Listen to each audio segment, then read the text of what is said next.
আসসালামু আলাইকুম এভরিওয়ান। আশা করছি আপনারা সবাই অনেক ভালো আছেন। তবে আমি ব্যক্তিগতভাবে খুব একটা ভালো নেই, তবে পরিবারের সবাই আলহামদুলিল্লাহ ভালোই আছেন। আমার এখনও জ্বরের পরে যে আসলে বেশ কিছু সমস্যা ছিল, কান ব্যথা, ঠান্ডার প্রবণতা, প্রচণ্ড কাশি, এগুলো রয়ে গিয়েছে। বেশ কষ্ট পাচ্ছি, প্রচুর ঔষধপত্র তো খাওয়াই হচ্ছে, কিন্তু কেন জানি আল্লাহ পাক এখনও আমাকে সুস্থতা দান করছেন না, জানি না। তবে সবাই আমার জন্য দোয়া করবেন যেন আমি অতি দ্রুত সুস্থ হতে পারি, আল্লাহ পাক যেন আমাকে সুস্থতা দান করেন। শুক্রবারের ভিডিও এটি। শুক্রবারে যথারীতি আমার হাজব্যান্ড হোটেলের এই পরোটা, ভাজি আর ডালটা খুব পছন্দ করে, যার কারণে আমিও চেষ্টা করি যে বিশেষ করে শুক্রবার সকালটা যেন তার পছন্দের খাবারটাই হয়, হোক সেটা আমার রান্না করা কিংবা বাইরে থেকে আনানো। যেহেতু বাইরেটা পছন্দ করে, তবে বাইরেরটাই আমি তাকে বলি যে নিয়ে আসো, তোমার সাথে সাথে আমরাও বাইরের নাস্তাটা করি। নর্মালি বাইরের নাস্তা খুব একটা বেশি আমাদের করা হয় না শুক্রবার সকাল বাদে। তো হাজব্যান্ড সকাল সকাল বাজারে গিয়েছিল, সেখান থেকে তিনি এসেছেন, তার বেশ ক্ষুধা লেগেছে, তো তাকেই আগে খাবারটা দিয়েছি, পাশাপাশি আমিও খাবারটা খেয়ে নিয়েছি।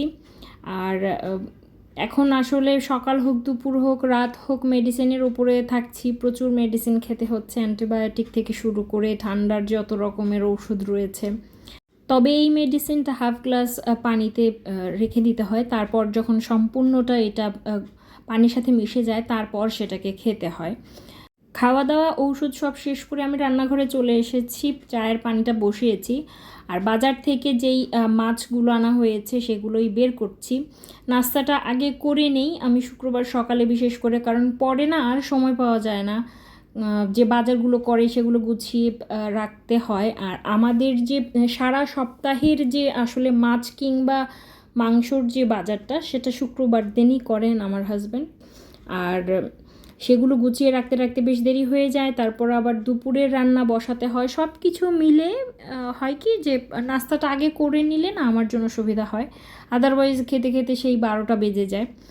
তো এই তো ইলিশ মাছ এনেছে, তারপর শোল মাছ এনেছে, যদিও বড় মাছগুলো কেটেই এনেছে, শোল মাছটা আর এটা হচ্ছে আয়ের মাছ। এই দুইটা তো কাটিয়েই আনে সবসময় বাহির থেকে বড় মাছগুলো, কারণ হচ্ছে আমি বড় মাছগুলো না কাটতে পারি না। আর এইটার মধ্যে ছিল, এটাকে আমরা তো একদম আঞ্চলিক ভাষায় বলি বাইলা মাছ, আপনারা কি বলেন জানি না, তবে অনেকে বেলে মাছও বলে। তো এটা না আমি ছোটোগুলো আনতে বলেছিলাম, সে পায়নি, তাই বড়গুলোই নিয়ে এসেছে। আর সাথে ছিল চিংড়ি মাছ। তো বড় মাছগুলো তো আসলে আর কাটার প্রয়োজন নেই, ধুয়ে জাস্ট রেখে দিব প্রসেস করে। আর চিংড়ি মাছটা এরকমই থাকবে, বেলে মাছটা কেটে রাখবো। আর ইলিশ মাছ তো আসলে কাটার প্রয়োজনীয়তা পড়ে না। তো মাছটা সব কেটে ধুয়ে সব কিছু কমপ্লিট করেছি। আর এদিকে আমার হাজব্যান্ড চাটা সার্ভ করছিল। ভিডিও করে কাজ করার অভ্যাসটা তার নেই বলে সে বেশ অস্বস্তি বোধ করছিল, আর এত আস্তে আস্তে করে চাটা ঢালছিল। তো আমি মজা করছিলাম যে কি ব্যাপার, তোমার কাজ এত ধীর স্থির কেন? তো হাসছিল আর বলছিল আমার কি অভ্যাস আছে নাকি যে ভিডিও করে করে কাজ করব। তো এই তো আমি আর আমার হাজব্যান্ড মিলে একটু বসে একসাথে চা খেলাম। তার আসলে শুক্রবারের সকালটাতে সে আমার সাথে বসে চা খেতে পছন্দ করে। আর তার ফাঁকে ভাতিজি মনে করিয়ে দিল যে তোমার ইনহেলারটা তুমি ব্যবহার করোনি, সেটা ব্যবহার করো। তো এই তো চা নাস্তা খেয়ে রান্নাঘরে আবার চলে এসেছি। আর যদিও শুক্রবার, কিন্তু আজকে খুব সাদামাঠা খাবার হবে, গাঠি দিয়ে, ইলিশ মাছ দিয়ে। আর পাশে আমি আমার ভাতিজির জন্য একটু চিংড়ি মাছটা রান্না করে নিব, কারণ ভাতিজি রাতে ছিল, বৃহস্পতিবার রাতে ছিল, শুক্রবার দিনটা আমাদের সাথেও থাকে। আর আগের যে ভাজি ছিল সেটাকেই এখন গরম করে নিব। এই তো খুব শর্টকাট রান্না করি, শরীর ভালো থাকে না বলে না এখন আমার রান্না করতে ভীষণ বিরক্ত লাগে, আর খেতে তার থেকে বেশি বিরক্ত লাগে, বিষয়টা এমন। মাগরিবের পর মূলত আমি, ভাতিজি, ভাগ্নি আর আমার হাজব্যান্ড আমরা চারজন মিলে একটু বাইরে গিয়েছিলাম, আমাদের বেশ কিছু গুরুত্বপূর্ণ কাজ ছিল, সেগুলো সেরেছি। অনেক দিন পর যেহেতু চারজন একসাথে বের হয়েছি, তাই খাওয়া দাওয়া করলাম। খাওয়া দাওয়ার পর্ব শেষ করে আবার তো সেই বাসাতেই যেতে হবে।